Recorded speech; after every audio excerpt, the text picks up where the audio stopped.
Unspoiled Network podcast. This is Spoil Me, covering Red Rising, Book 1, Chapters 20 through 24. In these chapters, oh boy, guys, this is pretty grim. It was grim to begin with. It's like the Hunger Games, but like, for your own good. Ugh. Welcome to Spoil Me.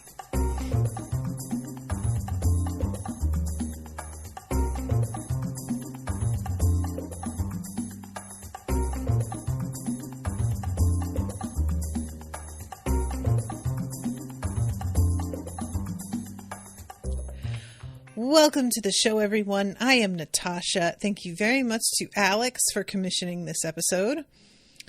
So, I didn't say the name of the chapters in the intro. They're House Mars, Our Dominion, The Tribes, Fracture, and Titus's War. But I probably should start doing that in my intros. I just wanted to, off the top mention, because... So... It's not always a totally accurate estimate, but for me, when I am looking at how long audiobook chapters are for a Spoil Me, I like to fall right within the hour and 15 minute, hour and a half range for the whole section that I'm supposed to be covering. And this section was 2 hours and 15 minutes long. And I was at first like, what the fuck? That is way too much. How am I going to get through all of this? And then I started listening to the audiobook and I realized, and you know, no offense, my God, this audiobook narrator is good, but fucking slow. Unnaturally, weirdly slow. And I have been listening to him on 1.3 speed at the lowest because he just takes his sweet time with his pauses and everything. So I think that I should have no problem with covering what we have here. I'm going to do my best.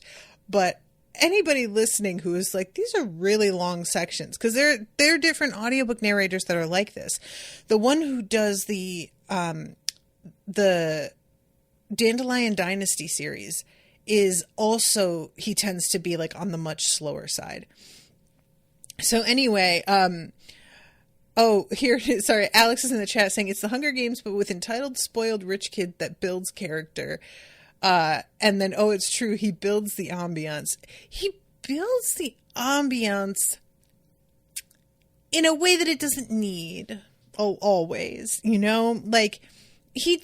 there are some really long pauses that make me think that we're at the end of a chapter. And then he just keeps speaking. And I realized that was just a regular pause between sentences. And I'm like, what? And like I said, I like the narrator. I think that he does pretty well with the voices, with the the emotion in the descriptions of things. But it is just a really funny thing to be this is extremely long, and then be is it? Is it? Ashley says, I always listen to these books at 1.5. Normal speed sounds so weird to me now. Yeah, it's unusually slow. But at this point, let's begin with chapter 20. This is so awful. We pick up exactly where we had left off, where Darrow has just killed Julian. And I love that a cavity is carved into my heart, is the way that he says this. The sobs come even as the tears are gone. His blood trickles from my knee down my hairless shin. It's red, not golden. My knees feel the stone and my forehead touches it as I sob till exhaustion fills my chest. When I look up, he is still dead. This wasn't right. I thought the society only played games with its slaves. Wrong. Which is the way I did the intro for the previous episode, that I was it's nice to know that at least they put everybody through this torment. But They don't, not really. It's just such a different, Julian didn't score like I did on the tests. He wasn't as physically capable as I, so he was a sacrificial lamb. 100 students per house, and the bottom 50 are only here to be killed by the top 50. This is just a bloody damn test for me. Even the family Bologna, powerful as they are, could not protect their less capable son, and that is the point. I know they made me do this, yet it still feels like a choice. There's nowhere to wipe the blood. And this, like, the way that he finally starts to put together what's happening here. I cannot escape what I've done. I'm alone with my sin. This is why they rule. The peerless scarred know that dark deeds are carried through life. They cannot be outrun. They must be worn if one is to rule. This is their first lesson. Or was it that the weak do not deserve life? I hate them, but I hear them. They want me pitiless. They want my memory short. And he's like trying to decide whether or not he can fucking handle this. Can I pretend to be as cold as Augustus? I'm beginning to understand why golds rule. They can do what I cannot. Though I am alone, I know I will soon find the others. They want me to soak in the guilt, be lonely, mournful, so that when I meet the others, I will be relieved. The murders will bind us, and I'll find the company of the winners a salve to my guilt. I just want to take a second here. I am beginning to understand why golds rule. They do what I cannot. This is really at the basis of where I come from when it comes to the ruling class. Is there is an assumption that, like, you're up there because you're really good at what you do. And I have reached a point in my life where I'm like, no, you are up there because there's something wrong with you.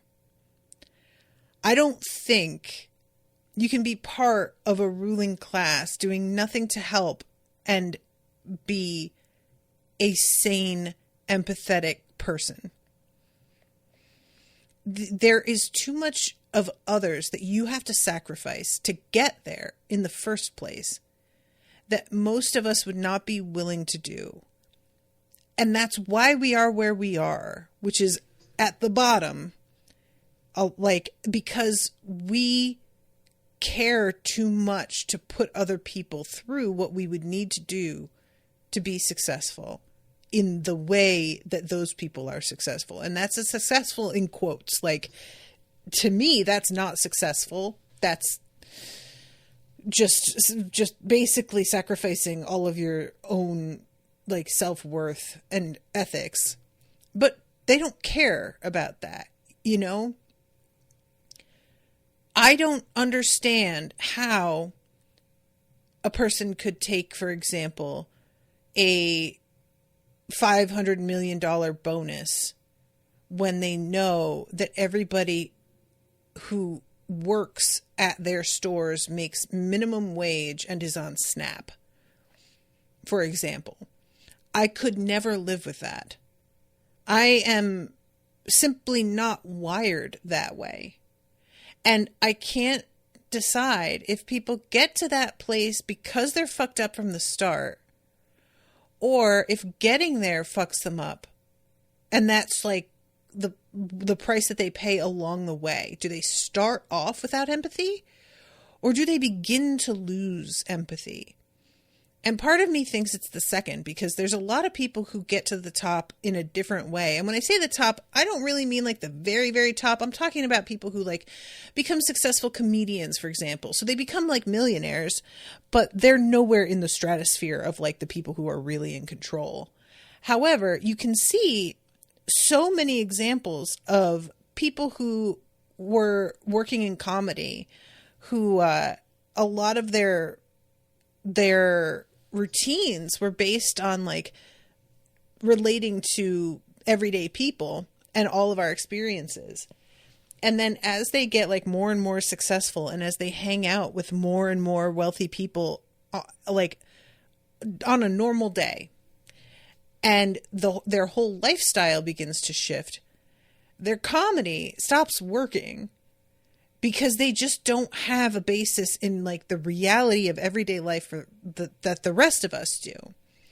So I think that maybe to get to the point that some of the folks who are really in the 1% get to, you've got to have a combo of something slightly wrong with you to start, and then you begin to be warped alongside that. And that is what turns you into such a particularly awful person, that you are okay with others suffering as long as you get yours. And they do what I cannot. It's something that could so easily be taken as like, oh, we're the ones that are willing to make the tough decisions. And you could turn that into a compliment. But it's not necessarily a compliment. It's just you're willing to like be more ruthless and vicious. And you think that makes you like better at life. And I mean, there are so many people who really do believe this. They mark their own success as like, how much are they willing to keep their eyes on the prize at the expense of everything else? And I just can't imagine being willing to live that way. It's so uninteresting to me. What's the point? Like keeping your eyes on the prize at the expense of people that you used to care about or are supposed to care about and maybe never did. Like what? Why do you want that life? And then this of like them binding through their murder and the trauma, another aspect of it, of like, you're going to do awful things, but if you're around other people who are as awful, then you don't seem as terrible anymore.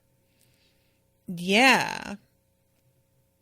I mean, this is like the MO of any addict out there, whether you are somebody who is into drugs or alcohol or sex or food or shopping or gambling. In order to make yourself feel less fucked up, you spend time around other people who are also fucked up so that your behavior seems at least normal. At best, those people are worse off than you, and you can point to them and be like, well, see, I'm not that bad. And that makes you feel better. And so you've got a weird combo here of like the trauma bonding and the like, I'm going to pretend this makes me better. And it's interesting because this isn't how it works initially. They are all, for the most part, with a couple of exceptions, seeming pretty traumatized by this situation. And there are some who are behaving as if they aren't. And I can't decide whether they really aren't or if this is an act. And like with Cassius, he doesn't begin to sort of register this is fucked up until he realizes that somebody he cares about has been affected. It's not about what he did. It's about what was done to him still in that situation, which becomes a whole thing because Darrow decides that he is not going to tell Cassius that he's the one who killed Julian. I just can't decide on a scale of 1 to 10 how bad an idea this is. Because on the one hand, of course, I get it. Like, of course I do. And yet, I also feel like it is inevitably going to come out. It's just a guarantee. He will eventually find out. They didn't know about this whole like battle trial by combat sounds like it's the wrong way to say it. The culling, really. They didn't know about this and the details of what the passage even was. So they're all behaving as if they get to carry the secret of who they killed. I don't know why they are so confident of that. All they've been shown over and over again is that the nature of the way this institute works is divide and conquer, and attempting to drive wedges and see who can still come out on top. And the best way to do that I can think of is wait until people get chummy and then reveal who killed who. Now, I know that Cassius, I think, is the only one who had like a sibling in the mix. So maybe other people wouldn't necessarily get so bent out of shape about the news of who killed who as Cassius specifically would be. But it is just like kind of laughable to me at this point that they think this isn't going to be used against them somehow, whether or not it's like part of the program. I really am pretty confident it's going to be part of the program. But even if it weren't, I am not going to I would not be confident that I am going to just be able to live the rest of my life holding this close to the vest and nobody ever finds out. It's just, I don't see it.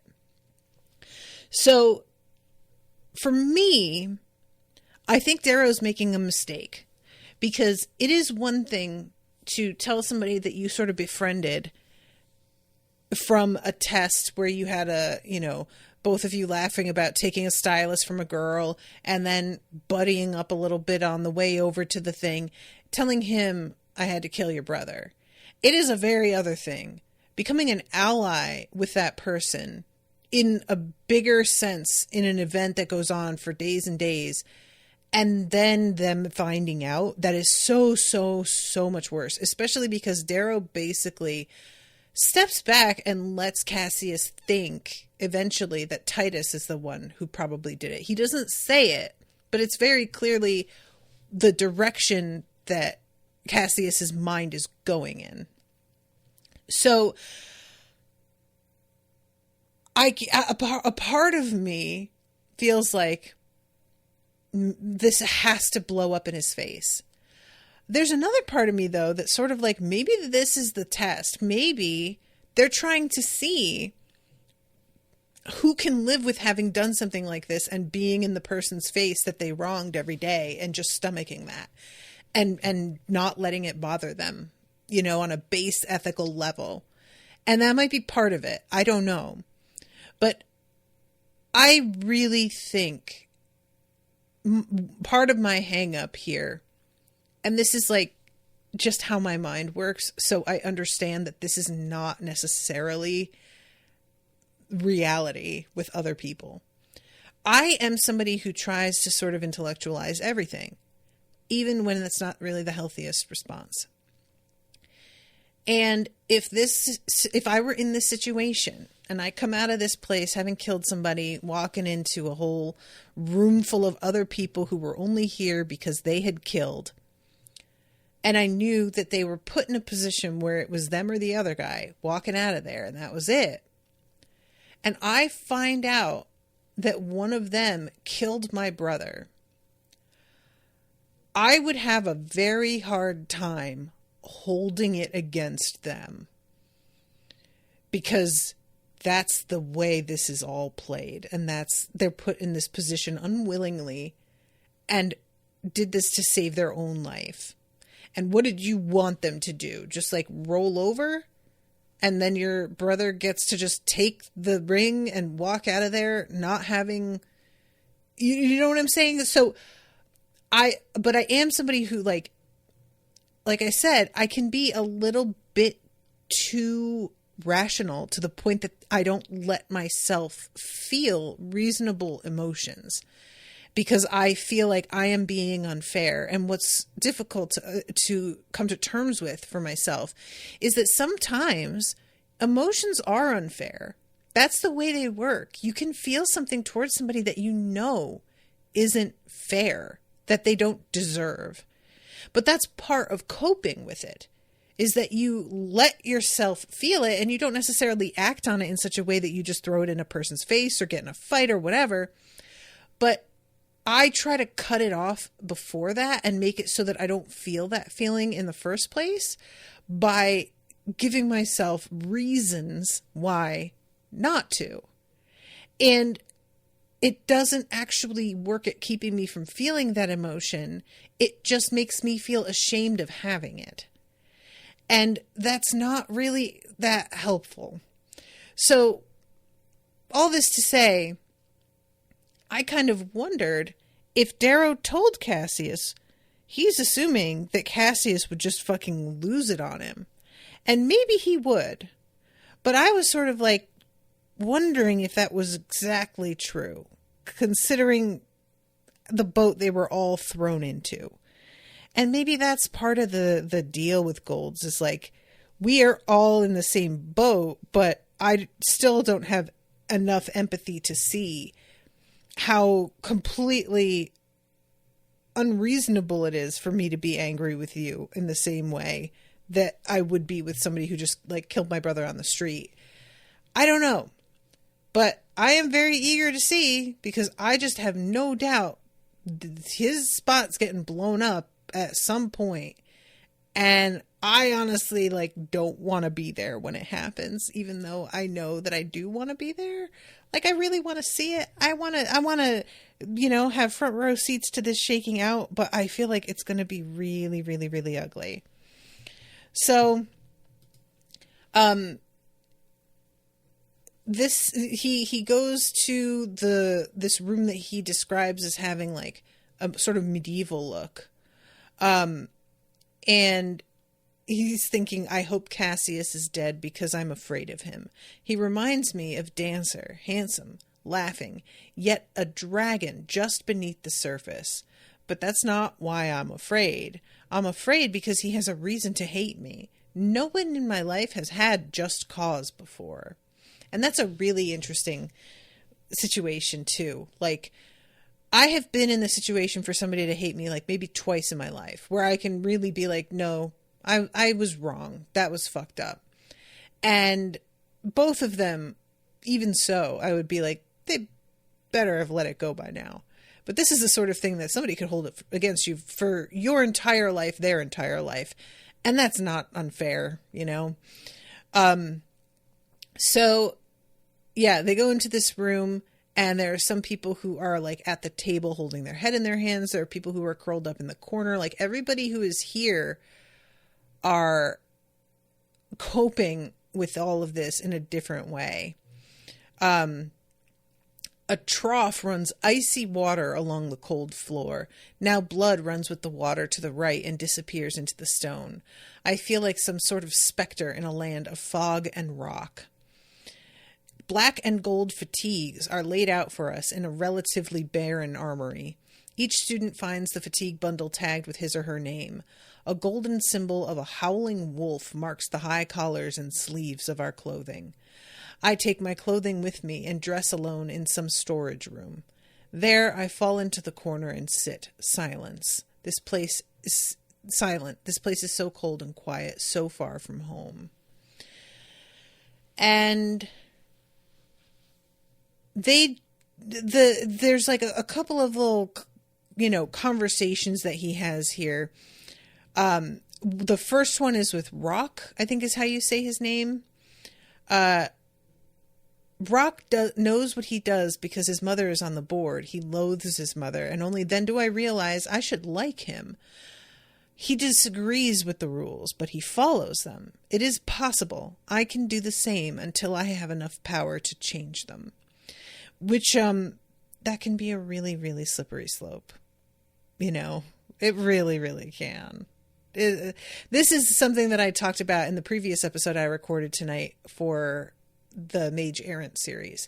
But there is somebody who is sort of mocking another person for being like, oh, you're saying you didn't change the system because you weren't powerful enough? And it's the idea of getting into a system in order to change it from the inside is a very commonly held idea. And I don't think it's impossible, depending on the system. But some systems are set up so that they are rotten from the very start. And those you can't fix, like law enforcement. And I don't think there's a way to fix that. I think you have to just utterly dismantle it and start over with something completely different, because the way law enforcement began and the way it trains its people all depends on internal loyalty and bullying. And that's the point of it. You can't fix that. And no amount of getting ahead within it is going to put you in a position to fix it. It's just not designed that way. And I can't decide whether or not this is actually going to work for Darrow either. Like, I genuinely cannot decide whether he could ever reach a point where he can make a real difference. I don't know how high he would have to get, what kind of resources would have to be at his disposal for that to believably happen. So this is when he runs into Cassius. And he's just really not as shaken as everybody else. And he's trying to joke around and like sort of gets on Darrow's case a little bit because he's not really receptive to that. Pops his shoulder back and Darrow's shoulder back into his socket, like without even giving him a chance to react to it. Help me out, won't you? He extends his left hand. His dislocated fingers look like lightning bolts. Ew, you guys. Oh my God. He laughs with the pain, not knowing his brother's blood is under my fingernails. I'm trying not to hyperventilate. And it says, looking around, I can see that Roke was right. There weren't many tough fights. This was a forced natural selection, bottom of the heap getting slaughtered by the top. Hardly anyone is severely injured except a couple of small low drafts. Natural selection sometimes has its surprises, which I did like that mention as well. It doesn't always go the way that you think it's going to go. And there's a mention like later on where they talk about how many, like the percentage of infants that aren't supposed to make it according to natural selection, and that even though the Golds could have a 100% survival rate, they imitate that selection process artificially in order to like pay homage to that and ensure that they have the best and the fittest and the brightest, which is just such a bizarre concept. And the guy in charge later is talking about how like the Spartans would take down like 40% of their own. I don't even remember. But yeah, this is when he starts to realize like how many people aren't coming back that he had gotten to know. Arya, all curls and dimples, is lying limp on a cold floor somewhere, and Priam is gone. Perfect Priam the Premier, heir of Mars's moons. I heard he was the first sword in the solar system for his birth year, a duelist without peer. I guess he wasn't too lethal with his fists. So I'm going to have to speed through this because I have to get to the next phase of things. But this is the thrust of this conversation here when Fitchner comes in is just like, you guys have had absolutely everything handed to you. You don't know what other people have to go through, what other colors are trained for, and how early that begins. And you are finally learning how to do something for yourselves. And it's just such a bizarre way to approach things. Like, this is something that feels so boomer-like to me, honestly, where it's, I'm going to like set everything up for you so that you live this great life because that's what you deserve because of like your color. But then I'm going to blame you for the fact that you were coddled, even though I and your parents were in complete control of whether or not that happened. And so it's like there's no winning here. You're going to be mocked and called a baby who has no ability to rely on themselves, but that's what you were trained for, and you didn't have a choice in this, you know? The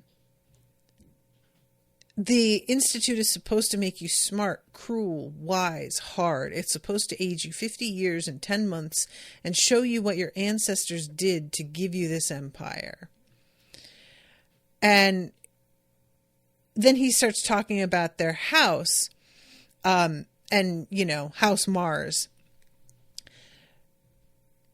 And he says something about how they need to win. And if they do, they'll be on the fast track to position, fame, and power. Win? What is there to win, I ask. At this moment, you are in remote terraformed valley in the southernmost part of I don't know how to say this. Valles Maneras? There are 12 houses in 12 castles. After orientation tomorrow, you will go to war with your fellow students to dominate the valley by any means at your disposal. Consider it a case study in gaining and ruling an empire. And what if you're Primus of the winning house? Antonia asked. Then welcome to glory, welcome to fame and power. So, I must be Primus. And I'm like, I guess that's true, but you just said that like, well, guess this has to happen. And I don't know about it, buddy. We'll see. And then he tries to do, let's play a game. We'll each say who we killed and nobody says it. Severo is the first to leave, making his derision for Cassius' game clear. First to eat, first to sleep. I want to follow. But he doesn't. And he stays and makes small talk. And then later on tries to find the spot where this all went down and he can't find them. Like, the stairs no longer exist. The castle has swallowed them. So then 21, our dominion. Fitchner wakes us from the long dormitories in the dark of morning. Grumbling, we roll out of double bunk beds and set out from the keep to the castle square where we stretch and set off at a run. So they're in sort of a highland territory here. And there's all kinds of wildlife and whatnot. We get some reminders of what good shape golds are in. Like, they just can run for such a long time and so quickly, and it's not a problem for them. And they have to make it for themselves. They have to catch and kill what they're going to eat. They have to set things up for fire, and it's just basically like a Naked and Afraid, that TV show, except that they've got clothing, but that's almost it. So there's a moment here. A great floating mountain hovers 2 kilometers up in the bluish sky. It is Olympus, Fitchner explains, an artificial mountain where the proctors watch each year's class. Its peak shimmers with a fairy tale castle. Leah shuffles closer to stand beside me. How does it float? She asks sweetly. I haven't the faintest clue. I look north. And that is so wild. They're just literally up on a floating mountain watching everything happen. Like, they're just taking this whole gods thing very, very literally. I'm kind of into it. I'm going to be honest. Like, just the symbolism of it all and how it harkens back to something ancient, even ancient today for us, but by then so far back in the mists of time that it could feel like a completely different species of people, This makes a lot of sense to me. So let's see. This is a slag and joke, isn't it? Severo asks Fitchner. Whatever do you mean? Our legs are as wide as a pink horse. All these mountains and hills, and anyone can just walk right in the front door. It's a perfect flat passage from the lowlands right to our gate. Just one stinking river to cross. To which Fitchner is just like, well, that does sound like a problem you are going to have to solve. So I'll see you guys later. Bye. So yeah, this is the whole thing here. It's a Lord of the Flies sort of scenario, except it's on a bigger scale, and everybody is starting off as more vicious than they started off in Lord of the Flies. So it's only going to get worse at an exponential rate here. And we get some mentions as well about Cassius having circles around his eyes and him mourning his brother. And I really did appreciate this. Like in the previous section, there's a point at which Julian is sort of apparently seeking Cassius's approval. And Cassius gives it. And Darrow is taken kind of off guard and was like, I didn't think that he was going to be kind. I thought maybe he would find this sort of sad, or he would mock him, or, you know, like, who knows. But it seems like he had genuine affection for Julian and really is like, he seems to really think y'all made a mistake killing him off. Like that was a bad call because he had talent and he just needed time. And I really like that he has that attitude, you know, where you could just say that it's just familial feeling, and maybe it is, but the fact that he didn't have contempt for his brother, it was not, I'm so much better at everything than you, you're so pathetic. It was much more like, I'm better at things than you for sure, but I think you can get here. It's just that it comes more easily to me than it does to you. And it just makes it all the sadder somehow that this is, you know, I feel like that might be a particular test for Cassius that they set up with all of this, as being like, oh, we're going to have you be here at the same time as a brother that you really love, and you're going to have to like deal with him being sacrificed. And maybe having Darrow kill him was like explicitly done as well. Maybe, you know, I'm sort of like, oh, they just rolled some dice and people wound up where they wound up. But like, why do I think that? It doesn't seem like anything in this is ever done at random. So making Darrow the one that killed Julian has to be like purposeful, and I don't want to know what that purpose is. So let's see. In the center of a grassy plain, 3 obsidians and a dozen tin pots stand guard as Browns hustle out to set hams, steaks, biscuits, wine, milk, honey, and cheeses onto a disposable table 8 kilometers from Phobos Tower. And one of them is like, well, that's a fucking trap. And Cassius is like, yeah. So were we going or what? And I do really enjoy this attitude of just like, clearly it is. And we're definitely going to do it. So they sprint. And as they are heading toward it, there are others from a different, I can't remember which house, that stand up very suddenly. House Ceres, Ceres. I don't remember who that is. What's House Ceres? They're startled by our mad rush. Cassius catches the first in the face with a proper fencer's lunge. I'm less graceful. And they just beat the hell out of them. When he sees how I twirl the sling blade in my hand, the last uninjured boy knows it's time to surrender.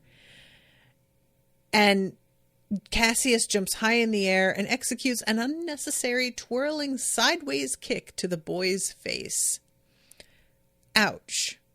Unfair. I feel no pity for these students. They all murdered someone the night before, just like me.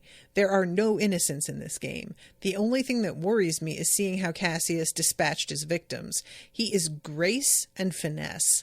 I am rage and momentum. He could kill me in a second if he knew my secret. And he's like really gassing up Darrow and just like, you were really fucking scary, amazing, like you did really well. And there's a moment where Darrow asks the Golds, like, is this the first time you lost at something? And I was like, man, that is a really cold-blooded thing to just throw in their face right now.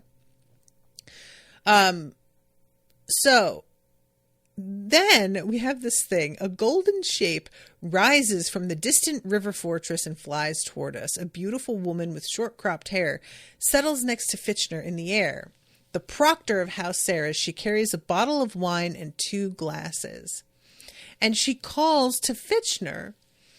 And he's like, who arranged this drama? Oh, Apollo, I suppose. He's lonely up in his mountain estates.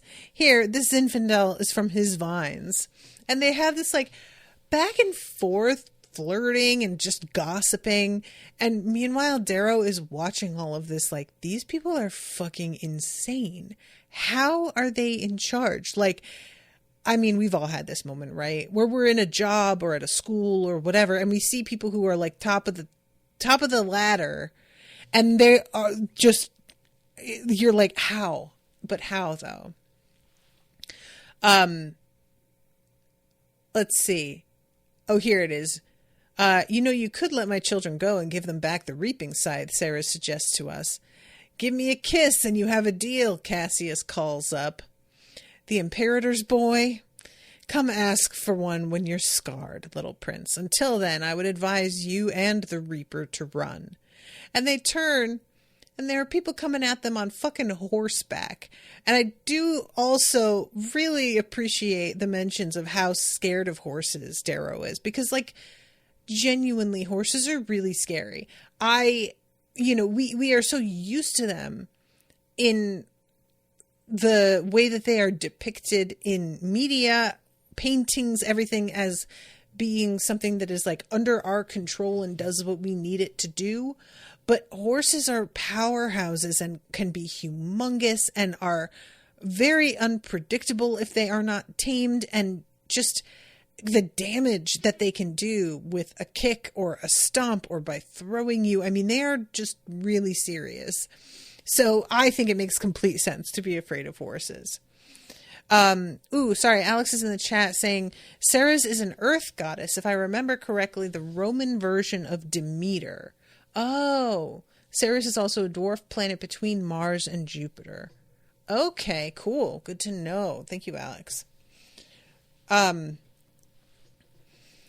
we allowed to kill them or not? Titus growls that night at dinner. Or am I going to get stunned every time?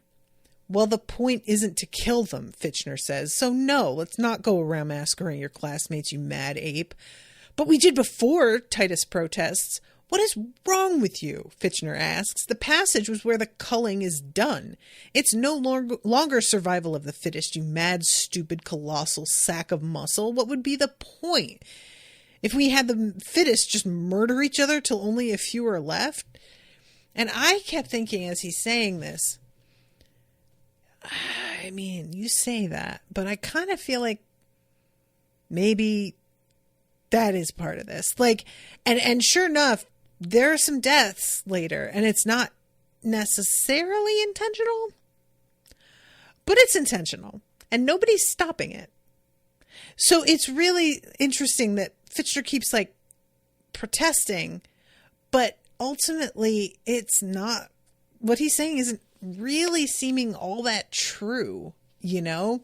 And I can't tell if this is also part of the test or what.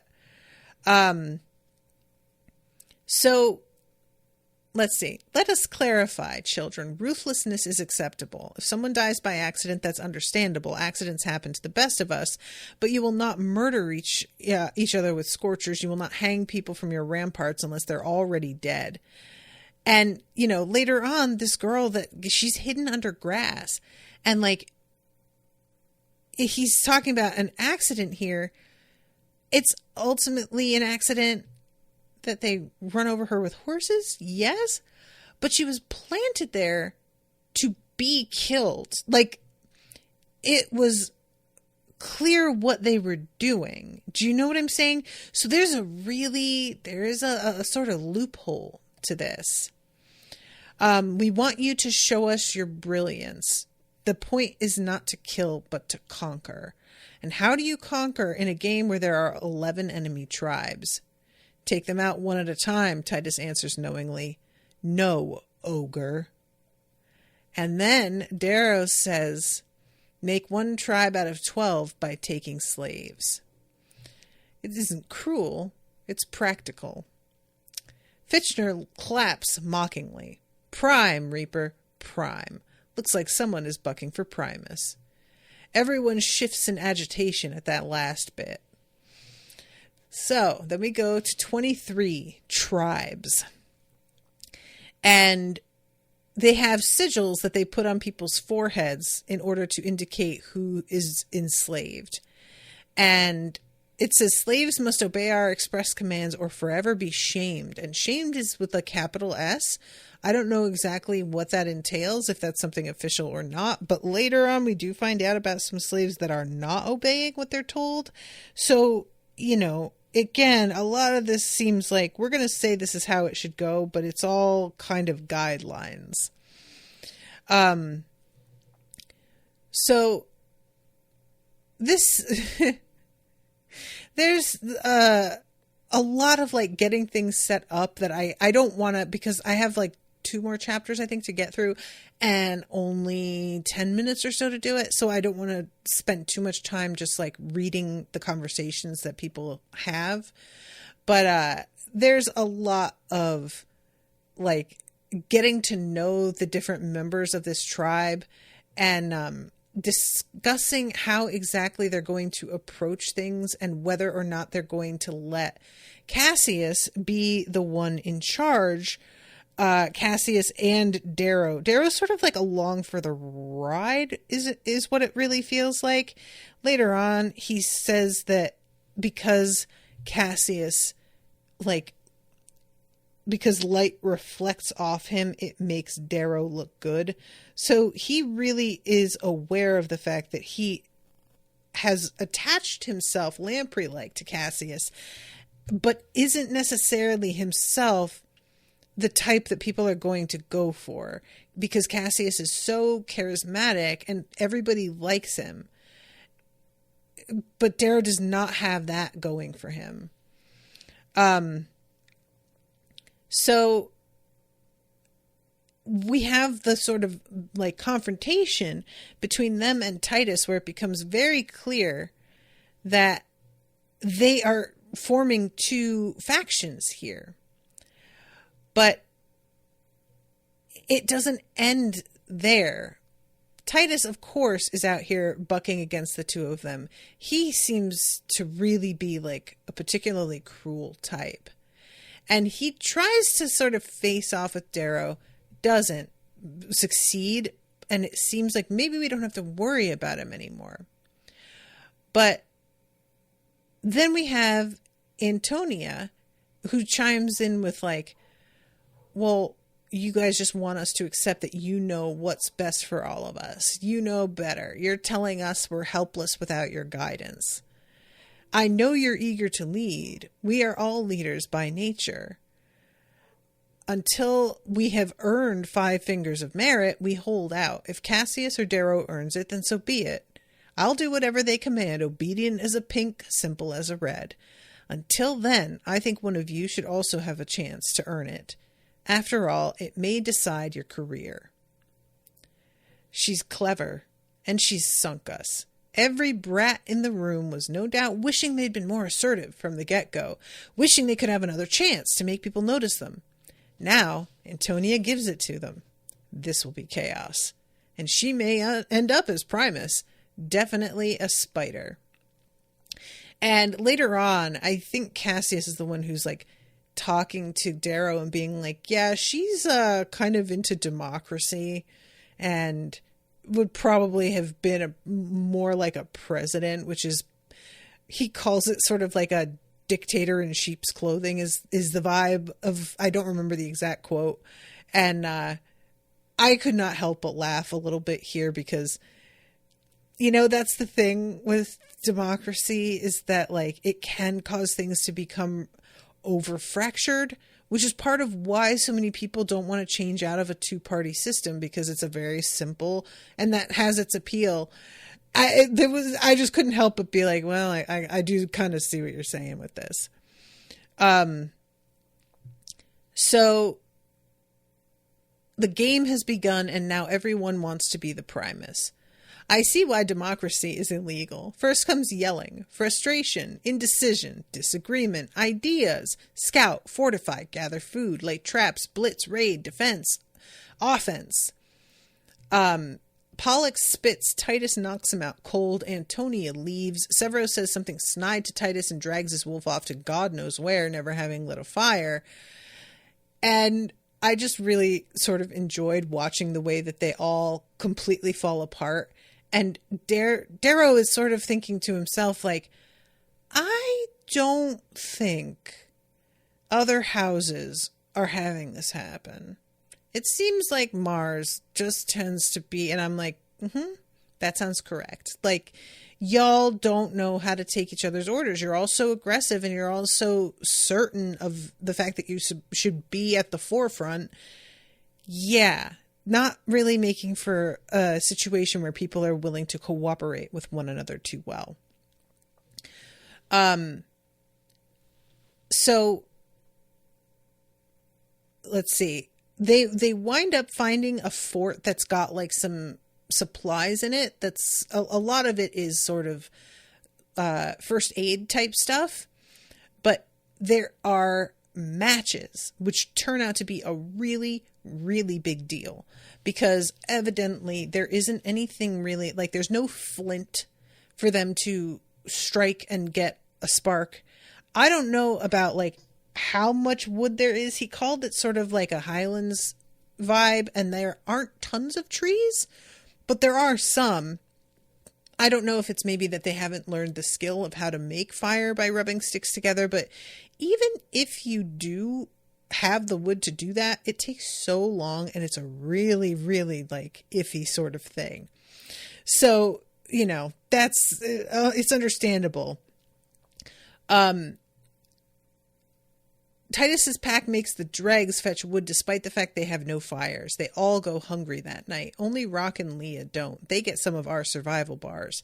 I like the pair, even if they are golds, and I excuse befriending them by telling myself I only do it to build my own tribe.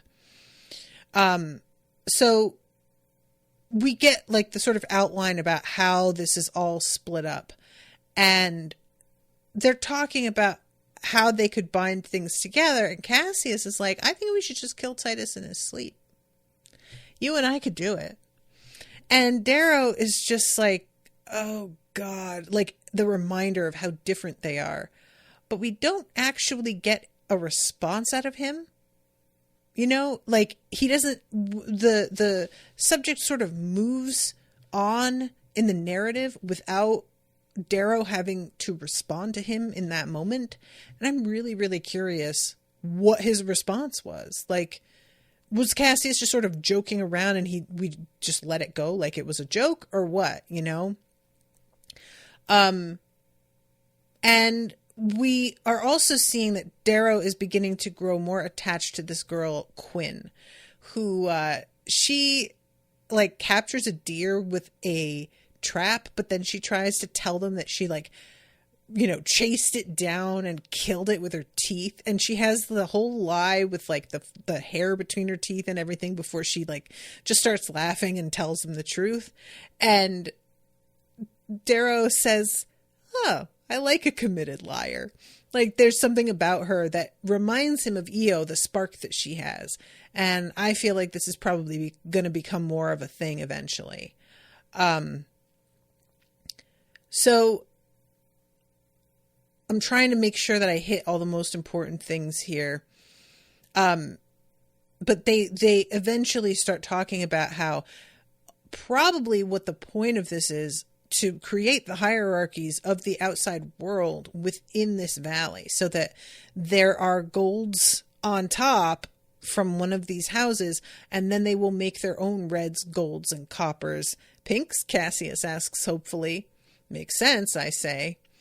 And Rock is like, I don't know about pinks, but the rest is simple. It's a microcosm of the solar system. And it's interesting how, like, resistant to the concept of pinks they are. Like, really? Does that seem like a bad thing to you? No way. Really? So, Fracture 23. Though we all sleep under the same roof, it took only 4 days for the house to dissolve into 4 tribes. Antonia, Titus, and let's see.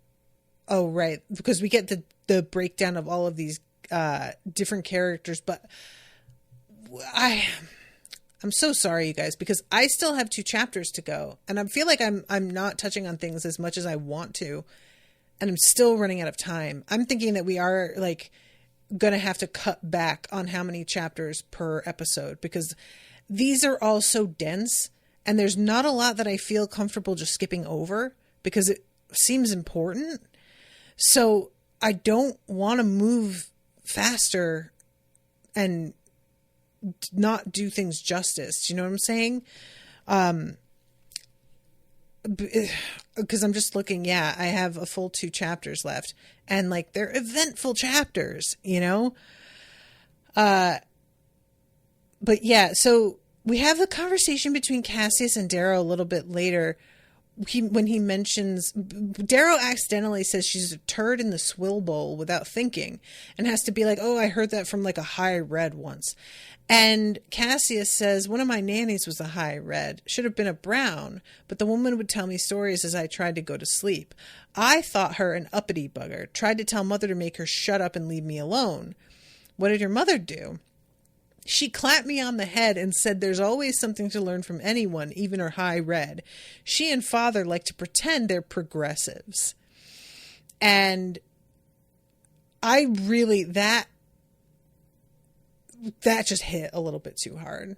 I know these words don't mean the same thing here that they do now, but they like don't entirely not mean the same thing that they did, you know, like, so this is when they see dozens of blinking medbots pouring from Olympus's castle.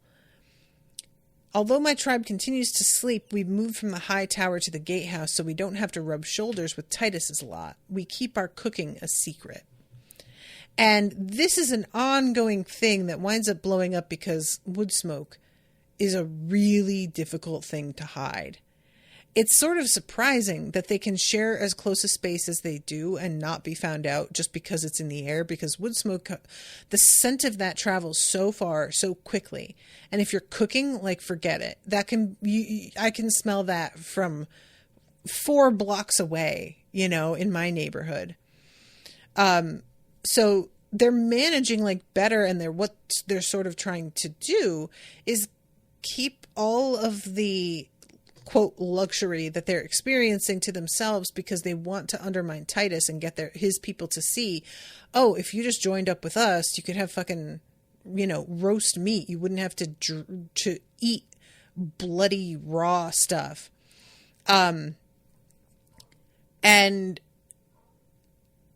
there's a confrontation between Leah and Thistle.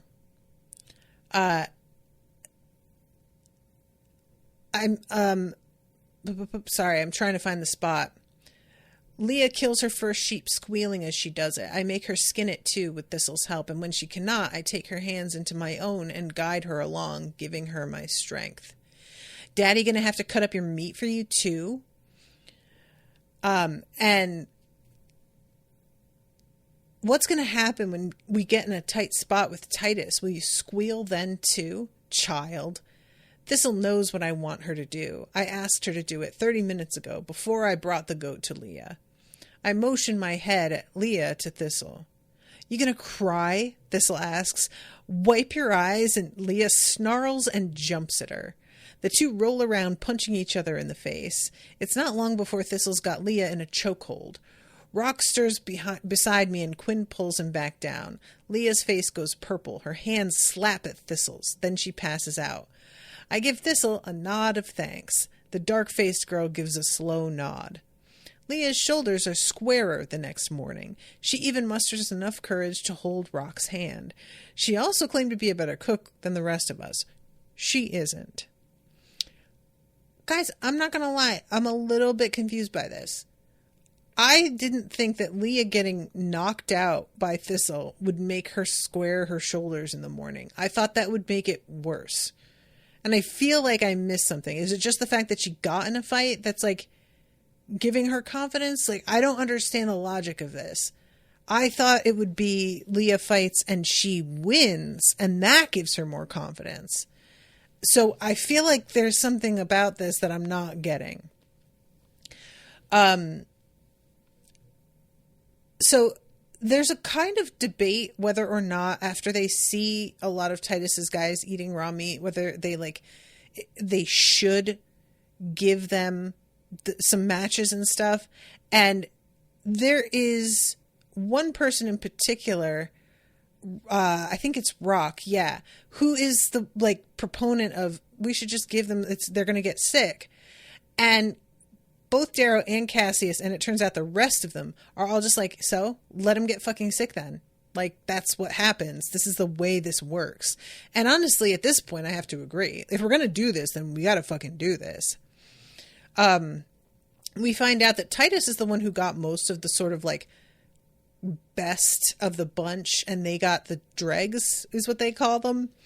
But there's also Quinn, I was thinking Darrow was going to be into her, but he thinks she's sweet on Cassius.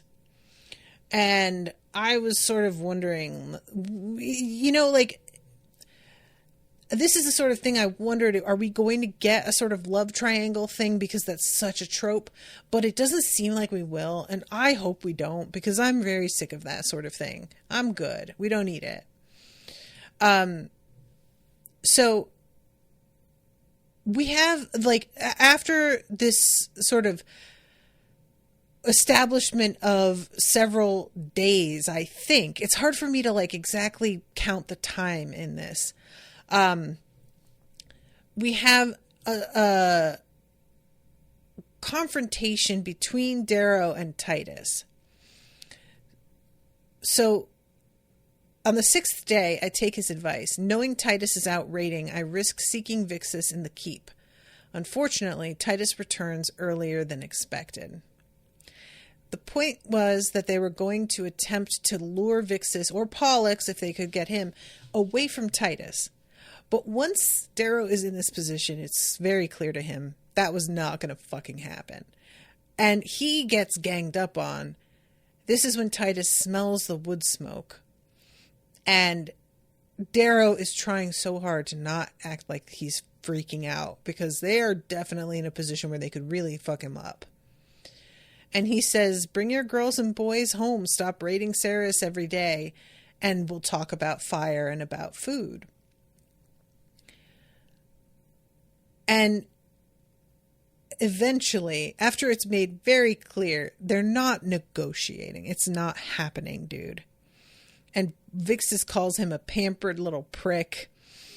He says, what embarrassments I've made of them in front of your fathers. What weeping messes I make of boys like you.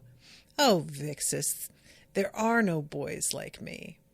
I look back at Titus to make sure our eyes are joined, when I casually, as if I were dancing, loop my Helldiver hand around and slam it into the side of Vix's neck at the jugular with the force of a sledgehammer strike.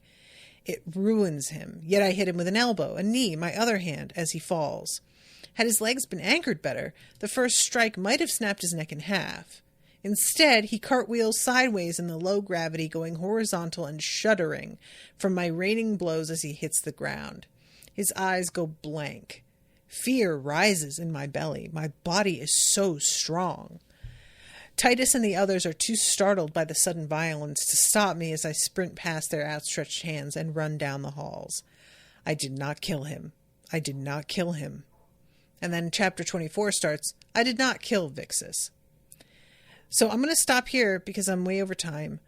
I've already talked, as the other time I did, a lot about what happens in the next chapter. So, spoilers on that, I guess. But I will touch on it more specifically in the next recording. So,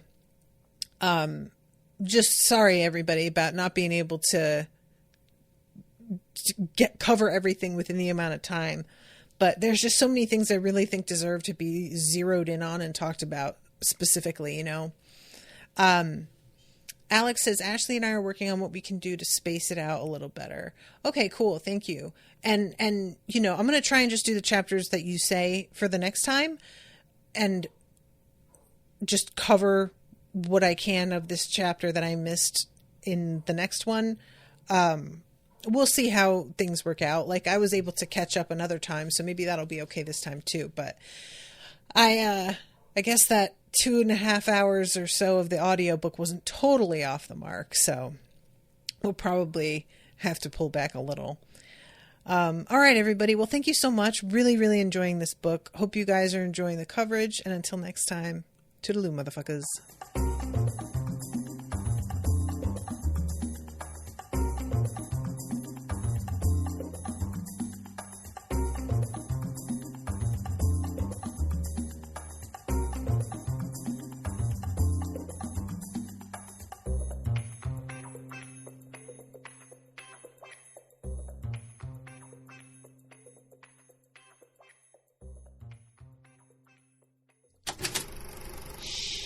That was an Unspoiled Network podcast.